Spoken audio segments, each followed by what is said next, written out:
नमस्कार, मैं सुरेश कुमार।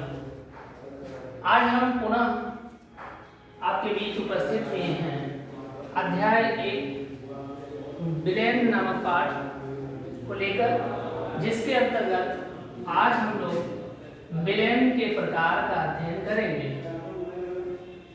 पिछले वीडियो में आपको बताया गया था कि विलयन किसे कहते हैं, विलयन के घटक कौन कौन से होते हैं, विलयन के घटकों की पहचान कैसे की जाती है।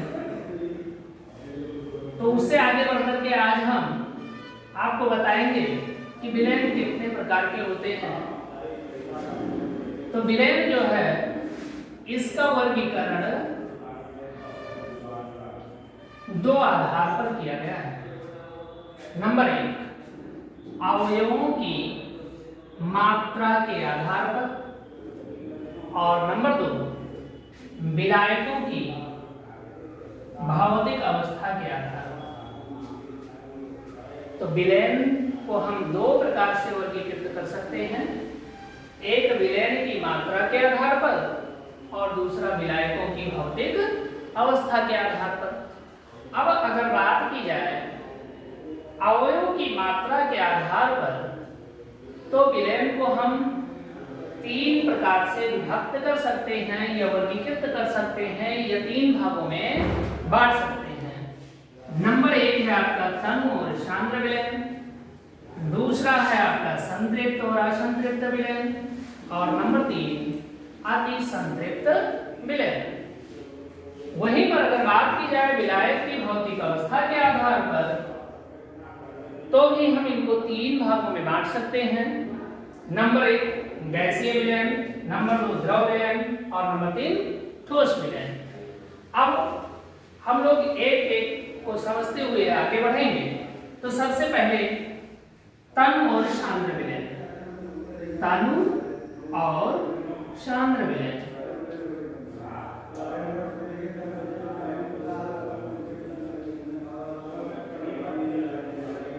इतना तो हम सभी लोग जानते हैं कि विलयन जो है, इसके 2 घटक होते हैं।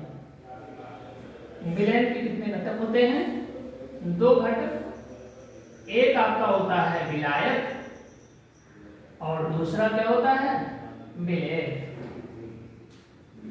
तो विलयन के 2 घटक हो गए, एक विलायक और दूसरा विलेय। आपको बताया गया था कि इनकी पहचान कैसे की जाएगी कि किसी विलयन में कौन सा विलायक है या कौन सा विलेय है। तो इसके लिए सबसे आसान, सबसे सरल तरीका आपको बताया गया था कि विलायक वो होता है जिसकी मात्रा विलयन में, जिसकी मात्रा क्या होती है? अधिक होती है। विलयन का वो घटक जिसकी मात्रा विलयन में अधिक होती है, विलायक कहलाता है। और वहीं पर अगर बात की जाए विलेय की, तो आपको बताया गया था कि जिस घटक की मात्रा विलयन में कम होती है, इसकी अपेक्षा विलायक, वो क्या कहलाता है? विलेय कहलाता है। ठीक। अब इन्हीं को चाहे हम विलायक और विलेय को घटक बोल दें, या इन्हीं को हम क्या कहते हैं? अवयव। क्या कहते हैं? अवयव। तो यहां पर देखिए तनु और सांद्र विलयन। तो विलयन बनाने के लिए आप जानते हैं कि विलायक होगा, विलेय होगा, दोनों को मिलाएंगे, विलयन आपका बनेगा। अब जिस भी विलयन में विलेय पदार्थ की मात्रा अधिक होती है, जिसकी मात्रा, विलेय पदार्थ की मात्रा अधिक हो। अब आप ये मत कंफ्यूज होइएगा कि हमने बताया है कि जो अधिक है वो विलायक है, यहाँ पर हम अधिक इसको बताए दे रहे हैं। तो तुलनात्मक दृष्टि से यहाँ पर बात की जा रही है। अभी आगे आपको इसको थोड़ा क्लियर करेंगे। तुलनात्मक दृष्टि से अगर देखा जाए, तो जिस विलयन में विलेय पदार्थ की मात्रा कम होती है, अपेक्षाकृत क्या होती है? कम होती है, उस विलयन को हम बोल देते हैं तनु विलयन। और दूसरा है आपका सांद्र विलयन। अब सांद्र विलयन क्या होगा? इसका उल्टा हो जाएगा, यानी कि जिस विलयन में विलेय पदार्थ की मात्रा अपेक्षाकृत क्या हो? अधिक हो, अपेक्षाकृत क्या हो, अधिक हो, ऐसे विलयन को हम बोलेंगे सांद्र विलयन। ठीक, अब ये तनु या सांद्र विलयन जो है, तो किसी एक विलयन को लेकर के हम यह नहीं कह सकते कि कौन सा विलयन तनु है या कौन सा विलयन सांद्र है, क्योंकि यह तुलनात्मक पक्ष है इसका। जब तक हम दो विलयन नहीं लेंगे, दोनों की तुलना नहीं करेंगे, तब तक हम किसी विलयन को तनु नहीं कह सकते या किसी विलयन को हम सांद्र नहीं कह सकते। कैसे देखेंगे, जैसे मान लीजिए आपने एक गिलास लिया और इस गिलास में 100 ml या 100 ग्राम पानी लिया। कितना पानी लिया? 100 ग्राम पानी। और फिर हमने क्या किया, इसमें 10 ग्राम क्या डाल दिया? चीनी डाल दिया। 100 ग्राम पानी लिया और इसमें क्या कर दिया? 10 ग्राम चीनी डाल दिया, दोनों को मिला दिया। अच्छी तरीके से जब चीनी इसमें घुल गई, अर्थात ये समांगी हो गया मिश्रण, तब ये आपका क्या कहलाया? चीनी और पानी का विलयन। अब इस विलयन को अकेले हम ना तो कह सकते हैं तनु है, तनु मतलब हल्का है, या ना कह सकते हैं कि ये सांद्र है अर्थात गाढ़ा है। कब तक नहीं कह सकते? जब तक हम दूसरा गिलास न लें या दूसरा कोई विलयन न लें। अब देखिए यहाँ पर हमने फिर क्या किया, दूसरा गिलास लिया और इस गिलास में भी 100 ग्राम पानी लिया। 100 ग्राम क्या लिया? पानी लिया, और इसमें हमने 20 ग्राम चीनी डाल दी। 20 ग्राम क्या डाल दी? चीनी डाल दी। तो चीनी और पानी का यहाँ पर भी क्या बन गया?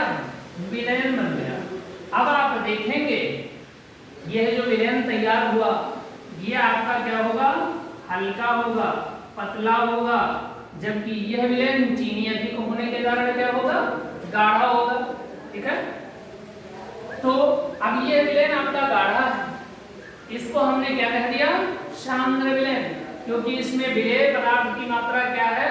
अधिक है, और जिसमें विलेय पदार्थ की मात्रा अधिक होगी वो आपका कहलाएगा सांद्र विलयन, और इसमें चीनी अर्थात विलेय पदार्थ की मात्रा कम है, इसलिए यह कैसा विलयन है? तनु विलयन है। अब फिर देखिए हमने फिर क्या किया, एक गिलास फिर से लिया और इस गिलास में हमने 100 ग्राम पानी डाला और इसमें 15 ग्राम चीनी डाल दिया। कितना ग्राम चीनी? 15 ग्राम। अब आप देखेंगे, सॉरी 15 मत करिए इसको आप कर दीजिए 30 ग्राम चीनी। कितना ग्राम चीनी? 30 ग्राम चीनी। अभी तक हम इस विलयन को कह रहे थे सांद्र विलयन, इस विलयन को कह रहे थे तनु विलयन।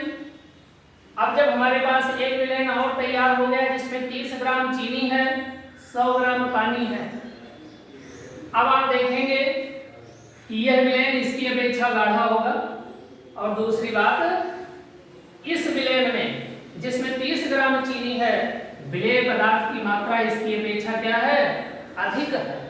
अब यह विलयन क्या हो जाएगा? आपका सांद्र विलयन होगा, और यह विलयन आपका कैसा होगा? तनु विलयन होगा। तो हम आपको समझाना ये चाह रहे थे कि किसी एक विलयन को लेकर के हम उस विलयन को ना तो सांद्र विलयन कह सकते हैं और ना ही क्या कह सकते हैं? तनु विलयन, जब तक हमारे पास दो विलयन ना हो, क्योंकि ये इसका तुलनात्मक पक्ष है। तो ये बात आपके समझ में आ गई कि तनु विलयन क्या होते हैं और सांद्र विलयन क्या होते हैं। एक बार पुनः ध्यान देंगे कि तनु विलयन वो विलयन होता है जिसमें विलेय पदार्थ की मात्रा कम नहीं कहेंगे, अपेक्षाकृत कम होती है। अपेक्षाकृत क्या होती है? कम होती है। ऐसे विलयन को हम तनु विलयन बोलते हैं, और वो विलयन जिसमें विलेय पदार्थ की मात्रा अपेक्षाकृत अधिक होती है उसको हम बोल देते हैं सांद्र विलयन। तो ये बात आपके समझ में आई होगी कि आयोग के आधार पर इनका जो 3 भागों में वर्गीकरण किया गया था, इसमें सबसे पहले तनु और सांद्र विलयन थे। ये बात समझ में आ गई। अब दूसरा हम देखेंगे संतृप्त और असंतृप्त विलयन। तो दूसरे को देखिए कि संतृप्त विलयन क्या है। और असंतृप्त विलयन क्या है? अंग्रेजी में इनको कहते हैं saturated and non saturated solution. English में अगर इनकी बात की जाए तो इनको हम डाइल्यूट सॉल्यूशन कहते हैं तन वाले को, और सांद्र वाले को क्या कहते हैं? Concentrate solution. तो अगला है आपका संतृप्त और असंतृप्त विलयन। संतृप्त और असंतृप्त विलयन अर्थात saturated and non saturated solution. अब देखिए ये क्या होते हैं? संतृप्त और असंतृप्त। वह विलयन जिसमें एक निश्चित ताप पर विलेय पदार्थ की अधिकतम मात्रा घुली हो। ऐसा विलयन जिसमें एक निश्चित ताप पर, यहां पर दो चीजें ध्यान दीजिएगा। ताप की जो बात हो रही है, ताप में बिना परिवर्तन किए हम बात कर रहे हैं कि ऐसा विलयन जिसमें एक निश्चित ताप पर, चाहे वो ताप 10 डिग्री सेल्सियस का हो, 20 डिग्री सेल्सियस का हो, 40 डिग्री सेल्सियस का हो, किसी का भी हो, तो एक निश्चित ताप पर जिस विलयन में विलेय पदार्थ की अधिकतम मात्रा उपस्थित हो, ऐसे विलयन को हम बोलते हैं संतृप्त विलयन। कैसा विलयन? संतृप्त विलयन बोलते हैं।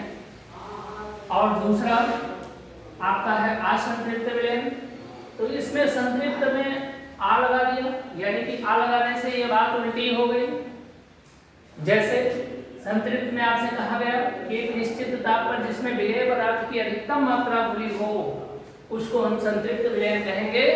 तो दूसरा है आपका असंतृप्त विलयन। इसमें हम कह सकते हैं कि वह विलयन जिसमें एक किसी भी निश्चित ताप पर विलेय पदार्थ की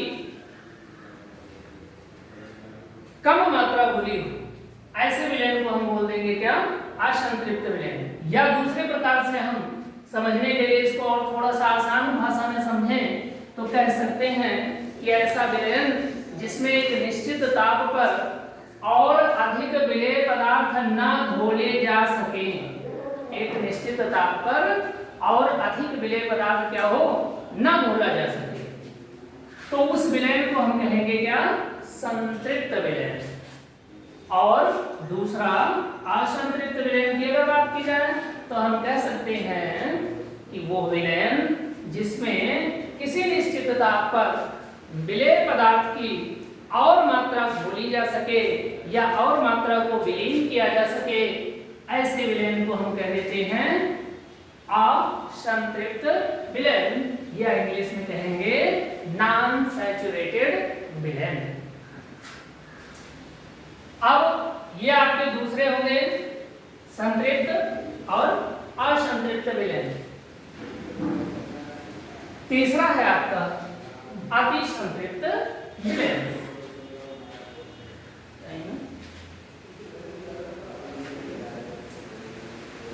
तीसरा कौन सा है? अति संतृप्त विलयन।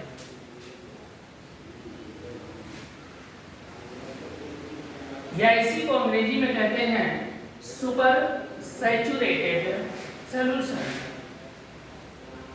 Super saturated solution. ये क्या होता है? तो संतृप्त हो गए, असंतृप्त हो गया, और तीसरा आ गया आपका अति संतृप्त सॉल्यूशन। तो वहां पर आपको बताया गया था कि एक निश्चित पदार्थ में एक निश्चित ताप पर जिस विलयन में विलेय की और अधिक मात्रा ना घोली जा सके, वो तो आपका हो गया संतृप्त विलयन। और दूसरा है जिसमें एक निश्चित ताप पर जिस विलयन में और अधिक विलेय पदार्थ घोले जा सके, उसको तो हम बोल देते हैं असंतृप्त विलयन। तीसरा है आपका अतिसंतृप्त। अतिसंतृप्त विलयन वो विलयन होता है जिसमें किसी भी ताप पर विलेय की थोड़ी सी भी मात्रा को विलीन ना किया जा सके, ऐसे विलयन को हम बोलते हैं अति संतृप्त विलयन। अब यहाँ पर थोड़ा सा पीछे चलेंगे। जैसे आपने देखा होगा कि चीनी है, इसको पानी में डालिए, थोड़ी सी चीनी डालिए, घुल जाता है। थोड़ी सी चीनी और पानी में डाल, उसी पानी में थोड़ी सी चीनी और डाल दिया, फिर घुल जाती है। थोड़ा सा चीनी और डाला, फिर घुल जाती है। लेकिन एक समय ऐसा आता है जब चीनी का पानी में घुलना बंद हो जाता है। लेकिन अगर इसमें थोड़ा सा टेम्परेचर को बढ़ा दिया जाए तो और अधिक चीनी घुलना शुरू हो जाती है। टेम्परेचर को आप बढ़ाते जाइए, चीनी का घुलना बढ़ता जाएगा। लेकिन एक समय ऐसा आएगा जब आप टेम्परेचर को कितना भी बढ़ा दें, उसमें चीनी का घुलना संभव नहीं होगा। वो अवस्था आपकी कहलाती है विलयन की अति संतृप्त अवस्था, या ऐसे विलयन को हम अति संतृप्त विलयन कहते हैं। अब शेष बातें अगले वीडियो में की जाएंगी। धन्यवाद।